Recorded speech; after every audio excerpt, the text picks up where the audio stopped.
So there's a system, right, that we use. There are several platforms out there. The primary platform would be considered breakdown services.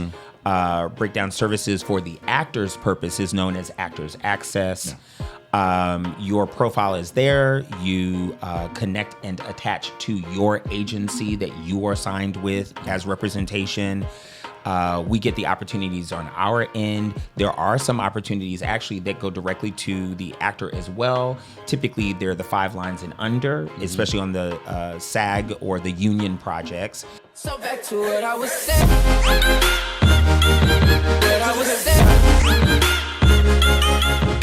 What's up, friends, family, and fans? Welcome to Life On Podcast. This is where we listen and inspire friends in entertainment. And everywhere.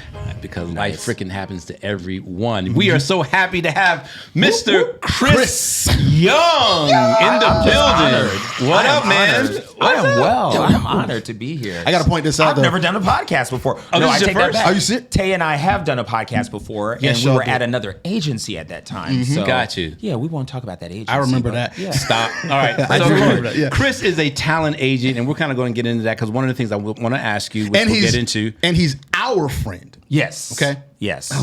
Oh, whatever. Even bro. though it's kind of distant. It is distant, but I still. grew up with Stone, and I feel like I'm seeing Stone for the first But time what's so in funny is a we just decade. talked about that. Was it a season? Is it a Oh, friendship. We Yeah. were just talking about Yeah. No, sometimes you're just caught up in your own life world No, and for affairs. sure. Absolutely. Sure, but we talked about how that's some friends aren't supposed to necessarily be there. We're arm in arm every day, blah, blah, blah. Correct. But Yes. we will always be lifetime friends. And you know that the energy of friendship is still in the midst of the three of us. Yeah. And what's interesting is that Stone is actually a client, which is so funny to me I because mean, I wouldn't have yeah. any interaction. Maybe Tay would, probably Right. for television and film, and certainly Maria Turner, who is the head of our youth and commercial department, so she would too. Yeah, He's, and in, he's in the old commercial. Yeah. Definitely Oh, yeah. not the youth Not department. like commercial. Yeah. But the name Chris Young should sound familiar because if you guys go back to episode 18, we listen to our story.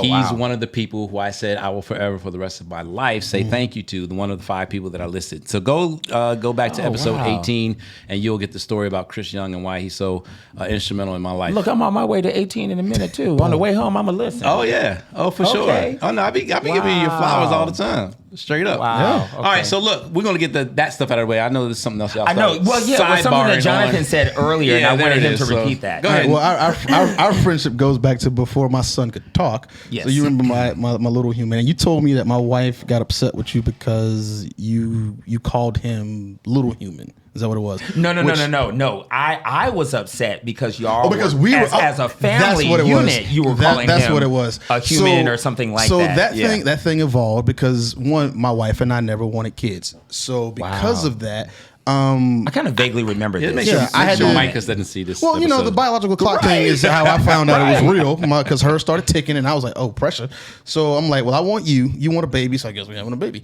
So at the time when we found out she was pregnant, we called him Zygote because that's hilarious. what he was. kind And of a then cool when name, it grew, every time we actually. went, it was like, okay, look, this is the And embryo. this is where I insert So we- something that I said earlier we real call- quickly we on that called him- note. yeah, we called him Jonathan embryo. has always been a character that has thought outside of the box, and I see that things have They progressed. have not. We call them They nerds and haven't- geeks. They haven't changed at Nerds all. and geeks is what we call them. That's the But popular term. Actually, what you said it after was when you asked me how old he was. Yes, And I yes. told you he was 3,543 days old. And so I And- just want to make a point on that. Yeah. So thank God for those 3,000 plus Every days. single one of them. Mine are 18 and 13 years old. And oh my God. Right. And my son and I, Alex, shout out to my amazing children and my wife, Carolyn. But Alex and I had an opportunity to attend a vigil just the other day. And the vigil was specifically for Bryce Brooks. And the story's been in the news recently. So his father, Shivy, who is here in the Atlanta market, is an amazing educator in the school system. And that wonderful word, pedagogy, that took me a minute to kind of wrap my brain around. Is that anything like Yankees? No. No, okay. Sounds like So sounds like you a know, dish. it's a word that I think exists right in the realm of academia, and so he brings hip hop into the classroom. Oh, jeez. Yeah, Okay. and makes it kind of cool and relatable to kids or whatever. But long story short, you know, he and his family decided that it was okay for their 16, I believe, year old son to go on a quick spring break with his friends, and unfortunately, he did not come back. And so, you know, you can do the research on Bryce Brooks. You know, he was a hero. He, excuse me, jumped out into the water to save 4 children. I do remember that. Excuse me, guys. The allergy moment is happening. It's okay. But yeah, no, I was just gonna say, just thank God for those 3,000 absolutely. plus days. It's, It's awesome being responsible for other human beings. It is. As a parent. That's the whole reason why I count them. And people always ask. I Yeah. mean, they think it's a joke. It started as a joke, almost, Right, but now you're serious about Yeah, it. well, no, yeah, because parents always say, yeah. my child's 8 months, my child's 12 months, my child's 34 months. It's like, Right. okay, well, I need something. So I started counting them as a days just to, one, remind myself that I was Yeah. a father. Yeah. But now, you know, he likes every 100th day. So every time we hit a 100th day milestone, we have double zeros, we do something. So it's almost like he gets a birthday Nice. every 100 days. So it's become Right. our little thing. Like and a it's commemorative, okay. like whooping or something, or like what? Exactly. funny enough, there has been one on one of them before. Right, due to right. something. But no, it's Do you remember one, what you said on day number 5 of this exactly 100 yeah, days? exactly. Yeah. So yeah, it's made it real for both of us, and it does when you simplify everything down to individual days, and it does make everyone more precious, because to count something more than 3,000 times, there's no way to deny that thing being something that's Well, special. really, that's another level of mindfulness.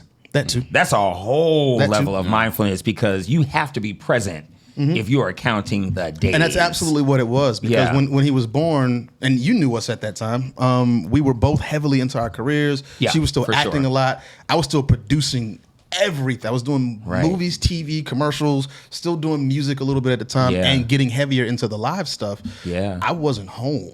My Right, radio career right, was your getting radio bigger career. too. I had just gotten to V103. Like everything was happening for me. So in order to make sure I stayed present, I needed an anchor, and Yeah. that's what my anchor was. And I don't see a reason to stop doing it. So Sure, no, that's I gonna keep up. applaud it. I think that's amazing. Yep, count until I can't count no more. Yeah. Nice. Lovely. So that's that. So Chris. Yes, sir. All right, so we're gonna give some nuggets, and then so there was. I warn you, Johnny, there's gonna be a whole lot of. So Chris okay. and I go back. Y'all let me talk for the first few minutes. I'm gonna shut up for the rest of the episode. Nah, we go back to the first grade. We Which were I in, did not in the know. group together, and Wow, yeah, we yes. were in a group and all that kind of stuff. So Chris has a history in entertainment. Period. Yeah. Right, because you did Yeah. a lot where plays are concerned. Right. Yeah. You a lot of people don't know.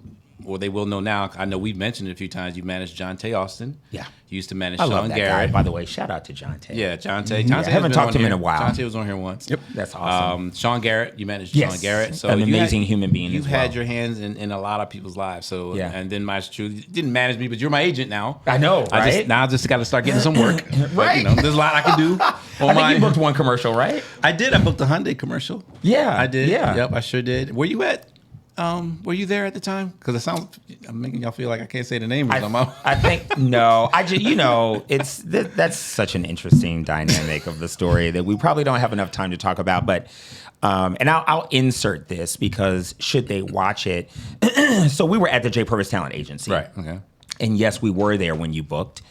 And I typically don't say their names because people have various notions about how we might feel about them, etc. Okay. So I never want to make anyone feel uncomfortable about it. But personally, when it comes to Joy Purvis, I absolutely love that woman and have an amazing amount of respect for her and the entity that she has built. Jamie Purvis, the same thing. And I think that, Tay and I, when we left in the manner in which we left or we were booted, it was kind of shocking at that time. And I think that for us moving forward in our lives and then in building what is now Smith Young Talent, we learned a valuable lesson, which is you have to kind of not listen to the noise. You have to know whether or not your folks are tested and tried. And if they have been tested and tried, then maybe go with that. and then, maybe sit and have meaningful conversations, etc., versus a knee-jerk reaction. Because we really thought that we would be at the agency to infinity and beyond. Right. We really did. Right. And we thought we were building something for them and with them, specifically to the West Coast, et cetera, when it comes to actors and on-camera talent. So, but there's that. Yeah. Right. Yeah. So, but I got to ask, now that you're not, are you Yeah. glad you're not with them to infinity beyond? So it's interesting because I think I liken it to spiritual lessons, where that something's sort of swirling in the heart space, right? Okay. Mm-hmm. And you have a vision, but you're too maybe afraid. I typically don't use fearful words and terminologies and languages, But but it's maybe true. you really are. Yeah, maybe you're just afraid. And so I feel like spirit is like, oh, okay, you don't want to leave, so let me just kick you out of the situation. For sure. And no, you're not going to hit a brick wall. It may not feel good. It may not look the way you wanted it to in that Tiffany box with the bow, but things are already all right. Yeah. And so that's how we feel about it. Yeah, Mother Life was a mother eagle to you at the time. Absolutely. And just kicked you out of the nest. Yeah, 'cause a lot of us will never get to the next level. I like that phrase too. I've never heard that before. Mother life. Just made it up on the spot. I love it. Lie to you not. I love it. Happens a lot. I'm here for it. You were no stranger to the entertainment industry when Yeah. that situation happened. In the endeavors that you and Tay have ventured out on since, do you think you guys would have managed a success without going through that experience? Probably not, because we knew everything we needed to know to build a successful entity. And so, no, I don't. Yeah, that's a good question. I was just with a guy who I feel will hopefully become a really good friend. Hopefully it's not just a season, because we just connected on so many levels in the past 24 hours. A guy named Seth Mikowski. He is a mindset coach for elite athletes. He's the one that took Jalen Hurts to the next level mentally before he just won the Super Bowl. Yes. So we were in the studio talking. First of all, Jalen didn't win the Super Bowl. Before he was in the Super Bowl. Calling those things that be not. I thought you said win. I already knew what he was going to say. I'm an Eagles fan. So he's on board with me. So it was just like, he's on board. I'm a little, but you're right. In my mind, he won. But I already knew what he was going to say. With his new deal, that dude won. Patrick Mahomes is looking at it like, what's going on? What's going on? I got the ring. What's going on? Wow. Yeah. So, but he said two things. One is be the player, not the piece. You know what I mean? So you're a piece in someone else's game, but you're a player in your own. And when it's ever your own, you make the rules, but you also have to deal with the things that come. Yes. So that hit me. That's the name of his. He uses chess to teach elite athletes how to think. You know what I mean? Strategically. Very strategically. Yeah. So shout out to him for that. But then he also brought up a thing too, because when you get booted somewhere or fired or let go, whatever, that can be categorized as a failure. Yes. But he said we don't. At least in that moment. You feel like it. You feel like it in the moment. Right. And I feel no failure is a failure though. Sure. Right? Because at the very least no you come such out thing. wiser, right? Oh yeah. But he said you don't become a master of anything without repetition. And you can't have repetition without failure. Because if you get it right every single time you do it the first time, you'll never repeat. And if you never repeat, you never master anything. Absolutely. You know what I mean? So those are two things that just hit me to my core. So whenever I hear anything seemingly adverse for anyone, I'm just like, nah, that was a blessing, because you may still be there today. Yeah. And Jay Purvis is this bi-coastal, huge, famous thing, and you're an employee. Correct. Maybe partner later, but with still zero shine. Or for what you've accomplished and what you've done. Maybe not, but it's still not yours. Yeah. You see what I'm saying? And you guys are doing good things. We are. What's like a big thing that's happened recently for the company and your clients? So we are now representing writers, producers, directors, content creators, and one of our amazing clients, Jamie McCoy Langford, just wrapped on Call Me Now, The Rise and Fall of Miss Cleo. Okay. This is scripted. It has a home. We're so excited to have been a part of that. And so we're learning the movie and the television business from behind the veil now. Nice. Not just sort of waiting for the casting director to kind of put in the call and or place a submission opportunity out there. And we got the actor landed, but now we get to see what really goes into making the movie and or the television show. And So that's one of the most amazing things. I think Jennifer Pasima as well is like doing amazing things. She just wrapped on her first horror film, and I don't know if I can say what platform it's going to, but it's going to a really cool platform. So that's kind of cool. And it's just great. It's an amazing purview, I guess, or I should even say point of view, to sit and to be a part of various successes and to add value and this kind of a thing. And I do want to say before it slips me, so you're right. When it comes to the seemingly failures, I would be remiss if I don't say that one of the mindsets that we have at the office is that really there are no failures. There's only life lessons. And we look at everything from that perspective. It's like, sometimes I do wake up and I'm like, Jesus, don't teach me no more lessons today. What? I got that phrase from Oprah. When's graduation? I'm uninterested, y'all. When the heck is graduation? Yeah, exactly. And he's like, never. Never, right. As long as you're living, there's always going to be a lesson. Man. So you've actually gotten to see the industry do something really, really cool. Turn from it being face-to-face to it being non-face-to-face to it being almost completely digital. So at some point, we're going to get to the whole conversation about what an agent is, how do you get one. Okay. But just from an industry perspective, give us some of the behind the scenes from what you saw happen. Like, what was it to what is it now? From what you remember. You know what is so interesting on that kind of a question, right? We have to remember that when it comes to the audition process, this market, specifically the Southeast, had already been self-taping. Go back and think. Go back and really think. Yeah. I mean, they were all one I to did the was, point where the agent would bring the client into the office and they themselves would be responsible for taping the client, right? And then a quick edit and then sending things out. That is way too time consuming, right? Yeah. So then what we saw is the need for, average actor, and I don't mean that with any disrespect, I mean like the working everyday actor. If you can't afford to purchase equipment, then maybe you should go to Jonathan's spot or Stone's spot. Well, what is the spot? They created a self-tape facility. It's so funny you say that. That was actually a part of my bit. I used to do a bunch of y'all There you self-tapes. go. All right, so live, I completely right forgot now, that. not Right live, now. but I never thought I forgot about that. using this room for self-taping.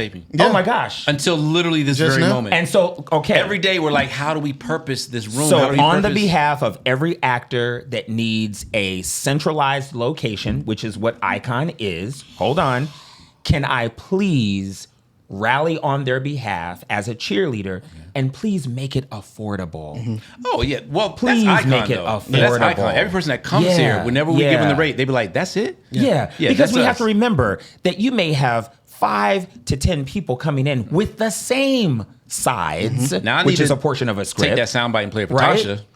Absolutely. Tasha's gonna be like, well, make it affordable. yeah. Make it affordable. Yeah. And especially maybe within the first year and right. allow the actor to gain your trust, etc. I actually remember. I can't believe I forgot about that. I did a lot of them, but Yeah. I don't want to bring up the old shop. But the old shop had that room in the back. this is amazing because that's what we saw. And so it went from one concept to another. There were some 24-hour opportunities out there that had been created.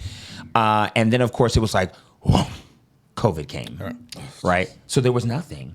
No one was really doing anything. That's the new sound of COVID. I mean, that's how it felt. Seriously, Yeah, that's why I'm that's not even even kidding. felt. That should be Yeah. trademarked And as so the sound now of COVID. you had all these facilities and or individuals with their businesses, and they're inoperable. Yep. So the casting director had no choice but to say, okay. Right. You know, put your cell Put your phone mask up. on. Yep. Put your cell phone up on a bunch of books, a table, a tabletop, something, figure it out and send us the audition. And so we saw everything. We saw the chirp from the smoke detector. And it was like you put in a phone call. Can you please just go to the dollar store, wear your mask, but go to the dollar store and get your little 99 cent. Get you one. You don't hear that? Chris, I didn't even hear it. What? So, these are things that Tay and I would laugh about. Maria gosh. didn't laugh. She'd just pick up the phone and tell the client off. That's all. We're like, Maria, don't tell them off. The single woman self tapes is what that was. That's Exactly. hilarious. That is hilarious. So there was that moment. there was a moment of someone called me about this actor the other day too, and I said, okay, I'll take a look at him again. You know, really good guy out of the Midwest, and I will never forget his self-tape audition at his kitchen stove. And I thought, you couldn't have gone to just a wall that exists in your home. See, that's that common sense stuff that I'd be like, who, like, where? I guess he was in a rush. I don't know, but certainly that audition didn't make it. And make it for you to represent him. No. It didn't make it to the casting director. Oh, gotcha. It was like either redo it or we're not going to submit it, kind of a thing. All right. So basically, when there's a project going on, yes, you send that project out to your actors, your clients. Yes. And then so there's a system, right, that we use. There are several platforms out there. The primary platform would be considered breakdown services. Breakdown services for the actor's purpose is known as Actors Access. Your profile is there. You connect and attach to your agency that you are signed with as representation. We get the opportunities on our end. There are some opportunities actually that go directly to the actor as well. Typically, they're the 5 lines and under, especially on the SAG or the union projects. Maybe a little bit better, though, for the non-union projects, right? And so Tay, as the head of television and film, he's sitting there clicking the buttons, but not just clicking the buttons. He's really making quality decisions on the behalf of the actor. Like, can you really fill this particular role that I'm looking at right now, right? And then with that being said, the hope is that there would be an audition that comes in. So it comes in the format of like an email. It's called C-mail, to be exact. And that drops into our system. We send it out to the actor. The actor then says, oh, wow, I have an audition. You have a deadline. You get the self-tape done. Because, again, we're in now what we feel like is maybe post-COVID. Yeah. We say it's post-COVID? It's post-COVID. Okay, so we're post-COVID now. And so, you do the audition, you turn it in, and we kind of sit and wait. But we're really not sitting and waiting. Typically the actor is, right? But we say to the actor, put everything that you can into that audition and then move on. Don't call us about it. Right. It's okay. You hear back yet? Release it. Let it go. Yeah. Put it out into the ethers of the universe and just know that you did your best. And if it comes back to you, then it was meant for you. I got so many questions. Of course. Yeah. I want to step back and ask about. I'm gonna put two out there and let you. The sound bites. The noises. It's my memory. I want to remember crap. Yes. Your roster. Yes, sir. Everybody wants to be an actor at some point in their lives. And everyone wants to be with Smith Young Talent Agency. Exactly. Hey. So yes. Getting to that. Question number one, Yes. How are we filtering and choosing the talent that gets to join your roster? And then two, how do you function on the emotional and psychological side for preparing people to actually be on an actual talent roster? Because there are people that says I have an agent, and their agent is like their cousin who knows some folks. Of course. This is a real agency. Y'all are placing people in real projects. Yes. There's levels to this.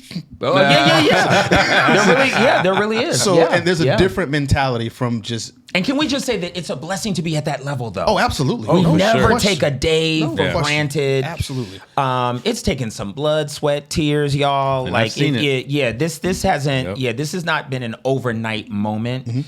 So I just have to throw that out there. I just want to encourage anyone who even has a concept of management or agency. You certainly can do it.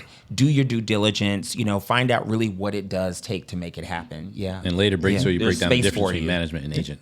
Oh, okay, yeah. How do they get to you? And then how do you train them? How do you prepare them mentally to So they come in function all and get ways, those right? numbers? Just like anything in life, they come in all kinds of ways. We get tons of referrals from the first cousin whose child is cute, kind of a thing. And that's all right. Sometimes it works. Then we get the reference, from attorneys and managers that we have great relationships with. We get the cold calls. I probably get 5 calls a day. Tay is like, stop answering the phone, unless you recognize the number. But yeah, they come in all kinds of ways. So that's number one. Number two, we're the agency that really thinks outside of the box. So we really try to answer as many as we can, the inquiries, if you will. A lot of emails, obviously. And then in that email, we do expect, right, headshot, resume if you have one, a reel if you have one. If you don't, and even with that reel, Tay's requirement is that you're going to send in a self-tape audition because we need to see it, right? And even with Maria on the commercial side and or with the kids and youth, we need to see what you're doing on camera. So that's number one. That's the way you get in. And we really do view this material. We will call you back if we think that there's a spark that we can kind of work with. Yeah. I was training with Vince Pisani. I love that guy. He's really good. And one thing I learned with him where I finally let go. So one reason why I never really went gung-ho with acting, because I always connected it to looks. You know, because usually, because it's Hollywood glitz. Let's go there. You know what I mean? But then you look at Joe Pesci or whatever. Yes. I mean, he's one of my favorite actors. Yeah, but yeah. clearly, you don't have to be a Brad Pitt. Yeah. So it took me a while to get over that. But working with Vince, he said something. He said, "You're trying to be this character." He said, "Be Stone in that character's situation." Changed everything. Yes. Then I realized there's a role out me for with a gut. You know what I mean? Is that talking about fat people? Is it? He has a thing about me talking about certain kind of things. It's not. Okay. No. Now I'm scared to speak. There is a role But there for is a an role- imperfect human being. Exactly. So I'm realizing that Who doesn't have braces and straight teeth. or who does, or who does. or who has a big blockhead, and that set me free. Sure. So much. Where when I went back the next week and he gave me this read, I did it. He goes, "Well, you've been practicing," and I was like, "I'm not gonna lie." I didn't practice at all this week. He said, "Well, you did something." I said, "The light went off." I said, "I'm stopped trying to be something." Let me give you one of the best examples that comes to mind. Shout out to George Pierre, who is an amazing casting director, arguably one of the premier casting directors here in the Southeast, specifically headquartered in Atlanta, right? He and his wife. So I always admired the fact that he had not only, an audition, I'm sure there was a callback, maybe process, etc., but he had a great relationship with this woman by the name of Dorothy Steele. Okay. And Mrs. Steele landed a role of a lifetime as the matriarch in Black Panther. She has now transitioned, so she's no longer with us in the Earth space. But that woman, that amazing woman, started her career at probably 80 plus years old. Yeah.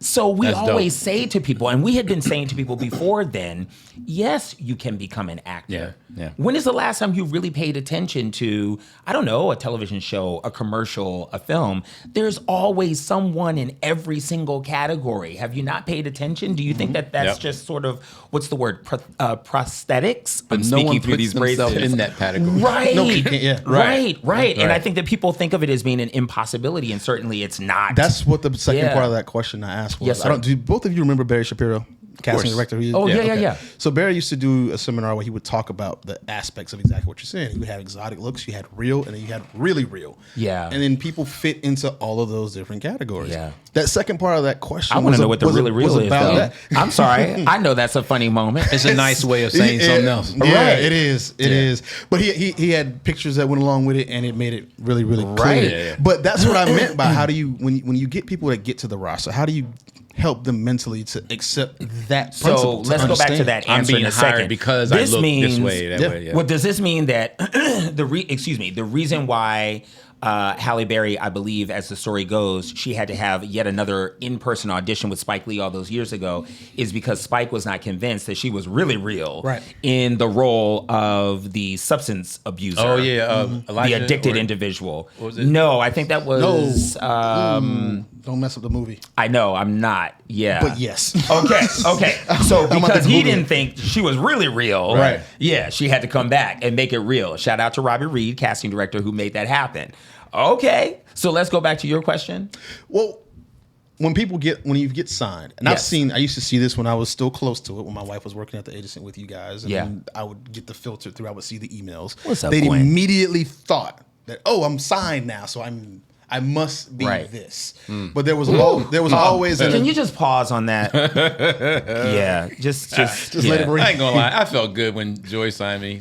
I was like, Of course you did. well, I'm signed with Jay Purvis. Now I used to tell Right. me, I said, I have an agent, and everyone was like, oh, you You have an agent? I was like, yeah. Right. Jungle Fever had it wouldn't come out. It was Jungle Fever. Okay, that was yes, Jungle Fever. Fever, right? With Samuel L. Jackson, right? Yes. I don't know why it wouldn't come out. That's He's why doing amazing things right now. He and his wife on stage in New York, Broadway. Yes. So, but long story short, that's a moment for me because I think that sometimes people, especially parents, we love all the parents out there with their young people, but it's funny because they think that bless your heart. We love you.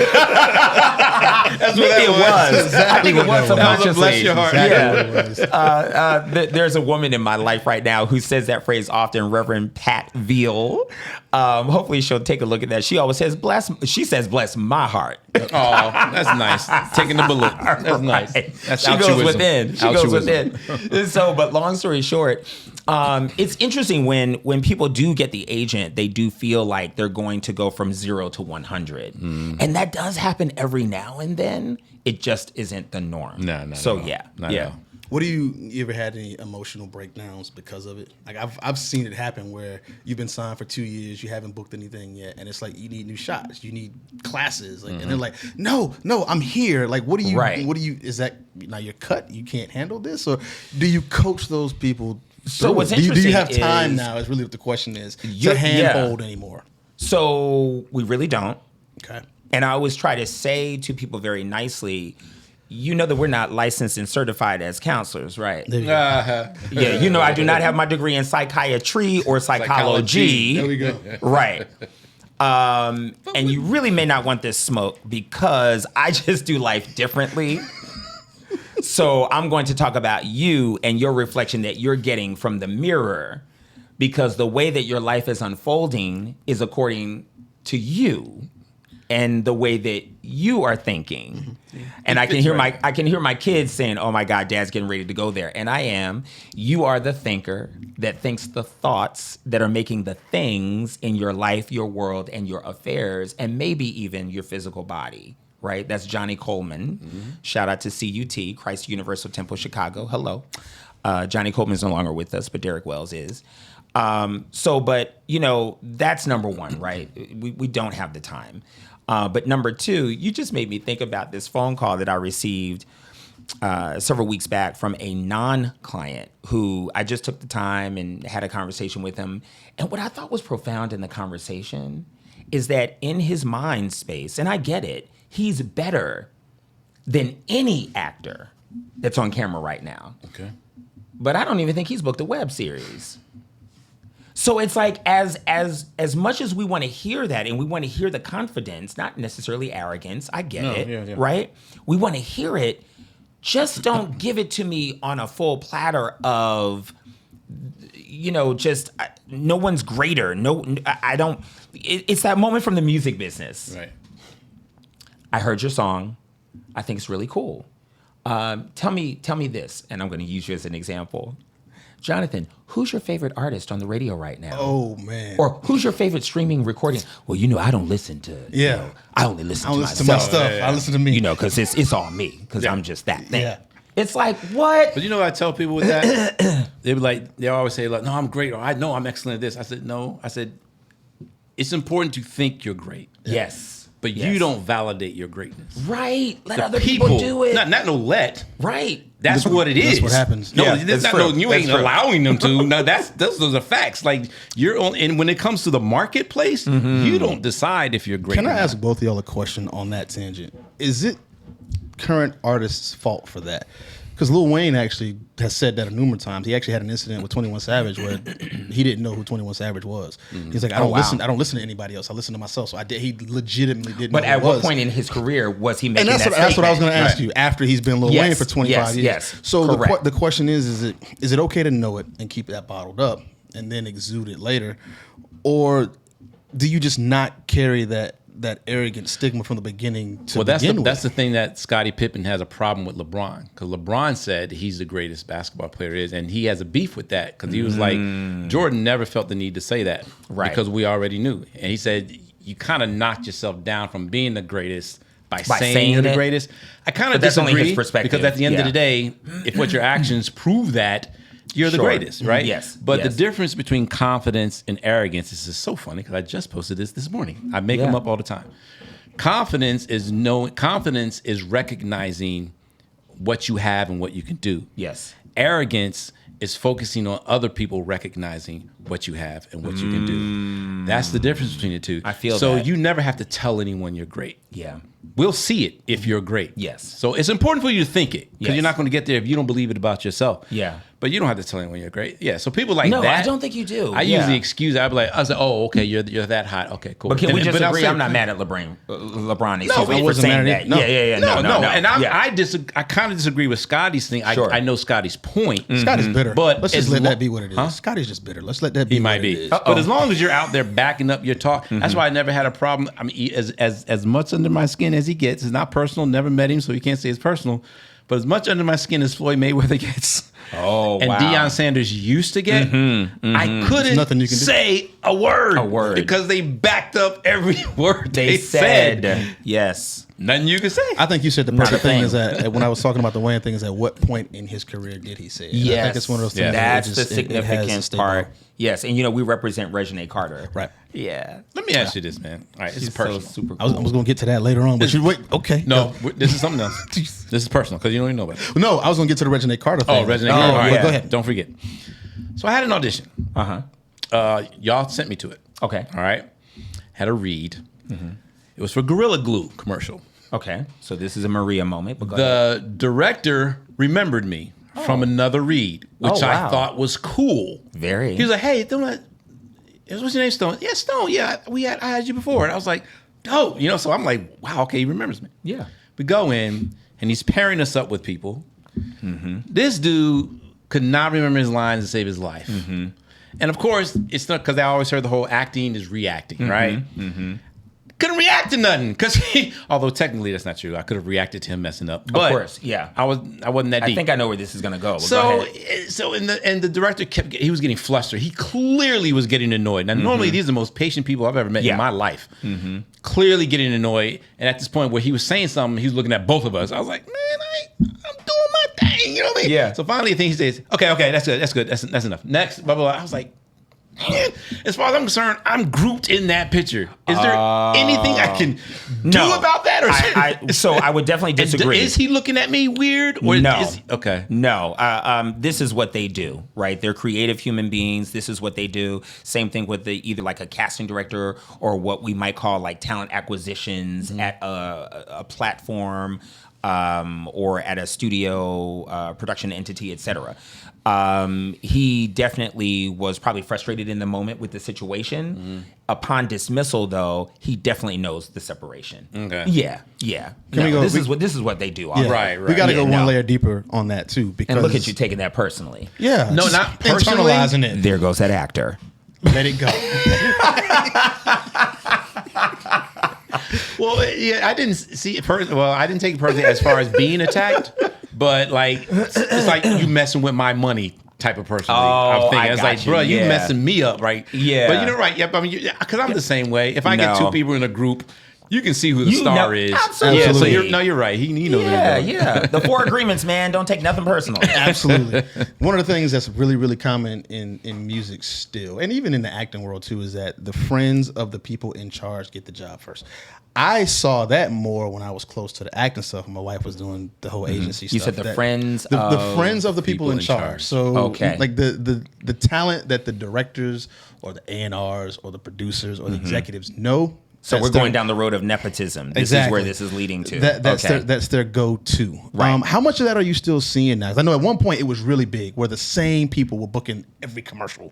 But at one point, are you seeing more parity now? Now that everything kind of got washed. Beyond his role as an agent, just what he's seeing in the industry. I mean, as an agent, you see a lot, it's not 'cause, I his mean, call, right? No, No, it's not not. at It's all. not his call, but you still Right. see it. You're still Okay. sending.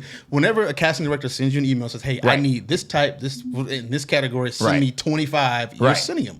You know who's getting called back for what. You know who's Yes. getting absolute no. Yeah. Are you seeing some of your talent still getting some of that favoritism, or some of that favoritism still happening to other agencies? I don't think it's favoritism, though. I think that this is a clear moment of either the actor is good or they are not. Okay. Yeah. Or they're on a journey to become good. Does that make sense? Absolutely. So to answer even more directly, it reminds me of a call that I think Tay and I got maybe last week or the week before The casting director said, this is a last minute moment. This is what the rate is. I'm looking for African American female between this particular age range, et cetera. And I gave her 3 faces right then and there. I was like, okay, wait a minute. I'm out and about. I'm on my cell phone. Let me sign into Breakdowns real quickly and get you 3 faces. And she booked one of them. She didn't book it off of favoritism. She booked it off of, will she actually meet the criteria of what we're looking for? Yeah, I think that's really what it comes down to. And that's one of the lessons I learned. It's like, it's not if you're good or not. Do you fit the part? Yeah. Like, even as a bad actor, and are you realistic? Does the part fit a bad actor? Absolutely. Sure. And then every now and then there are moments where the wild card can be submitted. But if they're looking for that 5'7", the blonde, maybe blue eyes, etc., certainly I'm not going to send in Jonathan, who is black and male and with a beard. Right. Yeah. So, you know. Partially to your answer, too, I got this from Lee Daniels when they were filming Star here. Yeah.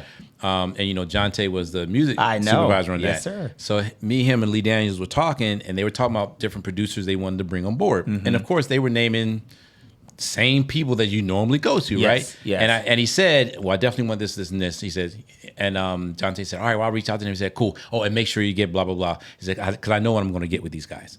Right. And then he walked off. And I was like, So it's not a favor to, I said, and especially in TV and film, right? Right. Time, it Sometimes literally is money. Time is of the essence. You know what I'm saying? So he's like, I know what I'm going to, I don't feel like saying, all right, listen to this, send it back. I need more of this. Right. He said, I'm going to tell these guys this is what I need. And I know chances are I'm going to get what I need. Let's deal with the explanation levels of all of that too, right? What he's really saying, and it's inferred, he's not saying it directly. He's saying, hey, Jonte, yes, Lee, I don't have time to go back and forth with the agent that I don't know. I don't have time to then also talk to a manager that I don't know. I don't have time to explain that this project is legit. We're in our first season and this is pilot episode number whatever. Right. I don't have time. Right. Can we just go after the people that I have a personal relationship with that can fill these various boxes, and can we get them booked? Because I know that all they have to do is have a conversation with their representation. This way I can just do a direct deal. I do that because I get it. That was the response I was trying to get out of the way I posed the question. Yes, yes, I totally get that. Which still comes down to relationship to a degree too. Absolutely. Yes, right? I mean, let's think about even how were you at the table when I got offered to get signed to J Purpose? Oh, I don't know. It was at AMTC. Was. It was at AMTC. We were all sitting at the table. Yeah. And it was me, her. I remember everyone at the table, and we were just going. And for some reason, I was just on a roll that night. I just had everyone busting a gut. You know, and she was just she goes, oh my gosh. She goes, have you ever thought about doing TV and film? I was like, no, I get that all my life. In high school. Because in high school, George, this is joy. Yeah, this is joy. It's because you have got, if you ever do it, I will be offended if you do not allow us to represent you. I was like, you want to represent me? She goes, be in my office when we get back. I said, I will be there. I will be there. And that's how I got it. That is so funny. I probably was, because we did a lot of those trips together. And certainly I was not working with her at that time as an agent. Not at the time, I think I was at Arrow Records when I started. You sure were. Shout out to Pastor Taffy L. Dollar. Yes, that's my buddy. That's hilarious. Yeah. That's hilarious. Okay, well, go ahead. No, that was it. I thought you had something behind that. No, I just wanted to know about that question and what people were doing and how you were maneuvering in those lanes. Yeah. If that was Well, still and even, because production has changed now too. Sure. The schedules have gotten stretched. I've seen it on our end, where when we used to be under the gun a lot to shoot commercials, we got way more time than I ever imagined us having. We're still tight deadlines, but I mean, as opposed to being like, hey, we need to cast this tomorrow, we're shooting in 48 hours. I may know 2 weeks out before we shoot something now, which has become really, really common. Yeah. So with the time expanding changes and us kind of getting back to a new normal, the question was more so, have you seen a change in that due to time constraints? We have. You know what's so interesting? We've seen where someone will audition, forget all about it. A month and a half later, it's like, oh, and by the way, do you remember when you auditioned for X, Y, and Z? A lot of times the actor really has put it out of their mind. And that role circles back, and they're now booked in the role. Nice. We've actually seen that. Yeah. All right, 2 for you. Let me do maybe the easiest one of you answer first. All right, so what are you as an agent? Well, first of all, what's the difference between a manager and an agent? So really simple, I think, at least. We're licensed, we're bonded. And in our case, we're bonded in the state of California. We're bonded here in the state of Georgia because we have 2 offices. And that California process was really interesting. We had to be fingerprinted and everything for the purpose of kids. Oh yeah, it's a real serious moment. Yes, sure, yeah. So I like to tell people, you know, I'm licensed and bonded. Like, in other words, like, I'm good. I'm legit. I'm legit. But so I think that we also are not necessarily there for your day-to-day need. I was gonna say that's probably the biggest one. Yeah, and a personal manager, you know, very similar to the music business in the space that I actually came out of, right? You know, that manager is there to kind of cater to you a little bit more. Plus, the roster is going to be a little bit more pared down, unless, of course, you're with a firm. And there are firms out there that have hundreds of clients, some amazing firms, actually. But yeah, so when you really want to talk to somebody at 2:00 in the morning, call your manager. Right. And with the casting and stuff. I like to tell people, I'm not your manager. Is it a little bit of throw it out there and see who sticks? There is a lot of that for sure. But I will say that Tay, again, head of television and film, is very strategic. He really knows how to hit the nail on the head. He knows that if I'm going to submit, you know, Stone for something, I am more than likely going to get the audition for him. And even with your tape, he's a really good judge of whether or not that tape is going to gain traction or Can you send in more than one reel? Yeah, you can. Yeah. So in other words, so if you have an audition, that's a great question. So for all of the actors that are out there, instead of just sending that one take, absolutely send multiple takes. And then don't do the same thing over and over again, though. Right? That's the biggest issue. Yeah. And then last one for me, actually two more. So what are you looking for specifically? So I want to be an actor. Right. I feel like I need an agent. One, do I need an agent now? Yeah. And if not, is there enough that I can? What can I do without one? Yeah. And if I do want an agent, and I decide I want you or Jay Purvis, what is it that you're looking for? What is it that you're going to see in my thing that's like, okay, we want him or her as a client? I know that Tay doesn't like the word boutique agency. Well, and I will say that I think our numbers are a bit smaller than a lot of folks. We have about 400 clients across the board, television, film, and commercial. I would think that Jay Purvis probably has, since we've been mentioning them, I don't know, anywhere between 500 to 600 people, maybe. I don't know these days. And I know that, like, as an example, People Store, shout out to Rebecca Schrager, awesome human being. She's got a lot of actors, you know, but she also has a lot of agents in-house that can handle those Howden's the actors. same way too, I think, right? They're a little bit larger on that. She might be. Missy is over there. They had Popular, but I didn't know they were that I don't big. know. They're closer to 1,000, I believe. Okay. Wow. So if I remember right, I could be wrong on that, but if I remember right, I mean, that's a lot of people, you know. So the bottom line is that's number one, the difference between us, I think. Although, you know, again, that word boutique is kind of nuanced. So however you want to take that word, take it.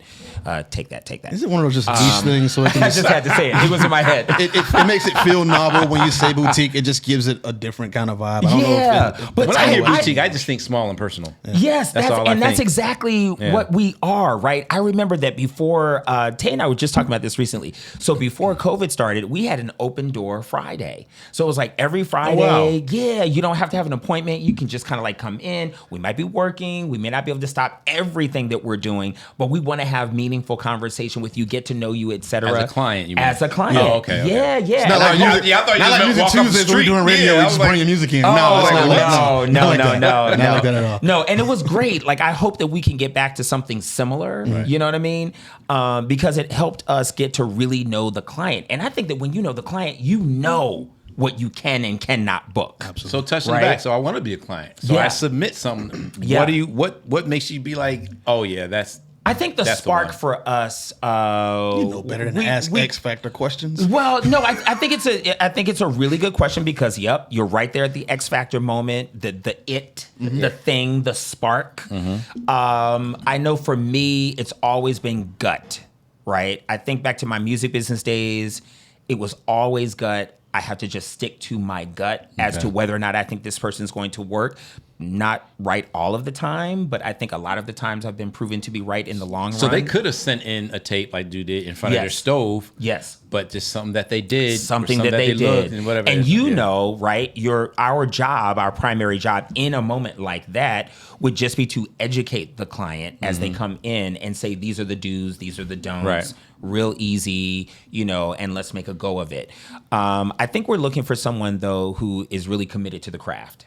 right? Boom. Yeah. Someone who's willing to study so that you don't have these weird conversations of, well, who are you studying with, Jonathan? Well, I'm really not, I'm just kind of like, okay, you're going with the flow. Do you plan on training with someone? Because what we see right now is really cool, but do you plan on taking it to the next level? And the hope is that person is going to say, yes, they're going to be committed and dedicated to working with someone. Uh-oh, you're grinning. That's me. Yes. If I'm going to be honest. Yeah, oh, absolutely. That's me. Because I on purpose haven't made acting a priority. Yeah, but you've always been honest about it. Yeah, no, for sure. Yeah, for sure. And because of your honesty, we just say, okay, well, for right now. Yeah, if there's anything that just smacks you in the face that's commercial, it's a stone all day, right? You would send it. But other than that, you're not going to put in all this time and 100%. With that being that focus, because that's with music, that's with radio, that's in anything, TV. That just goes without saying. Yes. From y'all's viewpoint, though, especially being bi-coastal right now, does that commitment still require you? Because we already talked about self-tapes, so you can already be remote. But are you seeing that you're having to tell some of your clients, hey, you are that it thing. I need you to be out here instead of here. Because that was a thing at one point. It depends on the client, because there are clients that can work what we call local hire, right? So if you can work local hire and you're really good, but your credits are not necessarily there to where production is going to want to bring you in and pay for all of what that looks like, then that's all that the requirement really is. Let's talk about detail what local hire is. There's some nuances to how that functions. Yeah, so local hire just means that, like, if you're an actor, you live in Los Angeles, California. You've been trying to make a go of it. We also may think of making a go at it for you and on your behalf in the state of California, but there's no traction. But then you say, well, I've got family members. My best friend from college is there in the Atlanta market. Then the answer is like, sure, let's try it. And it means that you're going to fly yourself in. You're going to take care of all of your ground transportation, your lodging, etc. Fly yourself in. Absolutely. Take care of your own transportation and lodging. And I just want to make sure that times, doesn't fly over people's heads. Yes. Do you know how many times we say, so it's funny because we have these conversations with people and they say, oh, I can be a local hire. And it's like, hold on, pause. Do you really know what that means? Right. And you don't want to be overly invasive into folks and their lives, but you kind of want to ask, how much money do you have set aside for this? Right. Do you have flight privileges? Is there a way for you to book a last minute flight? Because if not, then this probably isn't going to work out for you on the local hire level. Right. So it just simply means that we'll try and do our best for the region in which you currently reside only. Gotcha. Yeah. All right. Yeah. Last thing for me. What are your concerns with AI, where the writing and stuff is concerned? This is such an interesting question. So the way that I think of AI right now is that, number one, it's new. We know that it's not going anywhere. It's only going to enlarge. It's going to, get better. Am I concerned that, as an example, an on-camera actor is going to be replaced by an AI actor? Not really. I'm not really concerned about that yet. Do you have a voiceover department? I can't remember. We do not. Okay. Not actively like that. So we, Maria has booked a few things. Okay. I think maybe Tay has booked one or two things on the voiceover, but no. Like, the only reason I asked for that because I think that would be the only place where I think AI could be a threat. But what about where the writing is? Like the writers, the screenwriters. I know. Especially with this app that ChatGPT.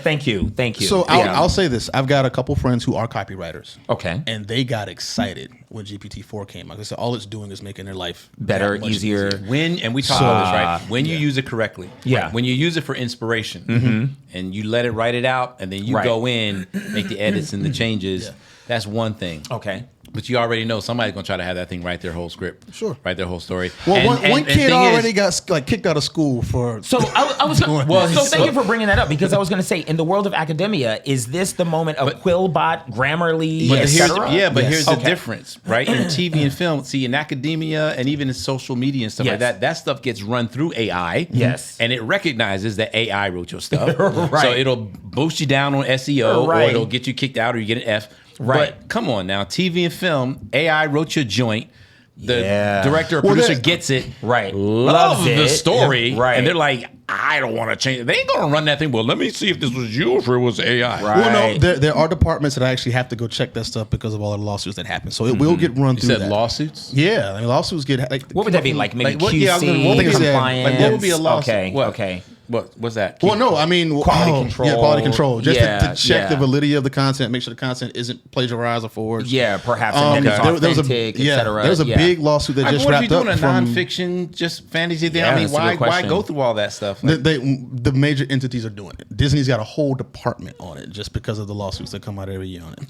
That makes sense. So On the studio level, I could see the concern, but I think the concern is a little bit different, right? Mm-hmm. I think that as a corporate entity that is that massive, they've got to have quality control. Right. Over the things that are coming in, What do that those influx, lawsuits they've look got like is to what kind I of wanna know. micromanage it. Who are they I could suing? see that. let's take so- a nonfiction no, story. what I'm I saying- mean, I'm sorry, not non. What I'm saying is- fictional. I'm sorry. Let's Fiction. take a fictional story. I think you're looking at it from the other side. Okay. The entity, the corporate entities are running it through this QC process Yes. to make sure that the content they have Is authentic. so that they don't get sued. No, I So that they understand haven't that stolen it from 1,000%. anybody Right, else. So just so you know, to make sure it's not stolen. Right. So Okay. during that process, All they right. would inevitably discover whether or not this was That this is AI AI. generated or something. All like right, that. so that's what now here's my thought though. Ooh, wee. You have an amazing script. Yes. They run it through QC. Mm-hmm. It's authentic. Mm-hmm. Still AI written. Mm-hmm. Past the quality control.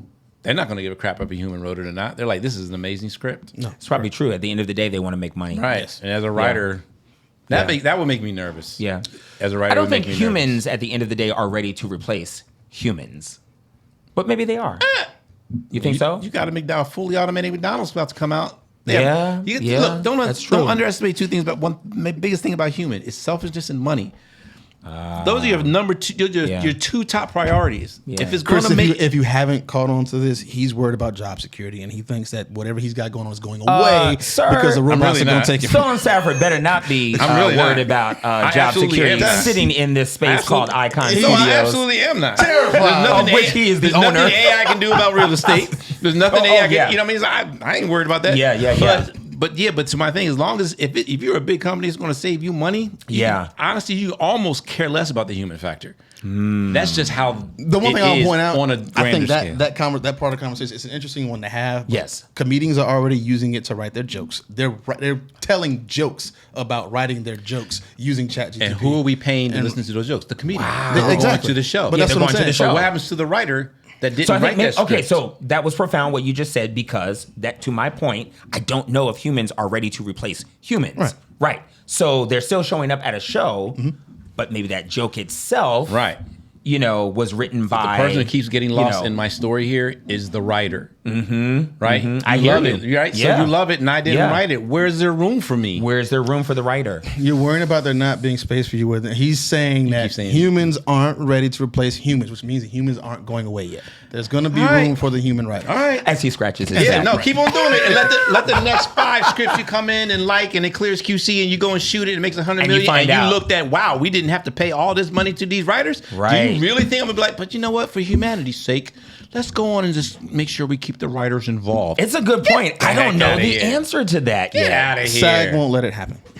Oh, I need a well, reason why. You mean the writers? The Guild. Writers Guild part 2. The Writers Guild will not allow that. Okay. The Screenwriters Okay. Guild, I the can see Screenwriters that. Guild and the Writers Guild will not allow that to happen because they're people. I mean, you've got writers who are actors. Yes. So they're going to protect their It's people. so funny. It's just a role reversal, because normally he doesn't give a crap about the human part, and I'm always the one trying to protect the human. Right. I'm sitting there like, I said that would take someone actually caring. Yeah. I Which- love this dynamic, y'all. But again, it's the money thing. Like you said, it's all about money. about the money, the yeah. guilds get dues from their membership, and they're going to want their people to continue to pay. You know what? And if they're I going to got pay you. those dues, I'm with they're you. going to make sure that those scripts are getting submitted by their people. Interesting journey we're on.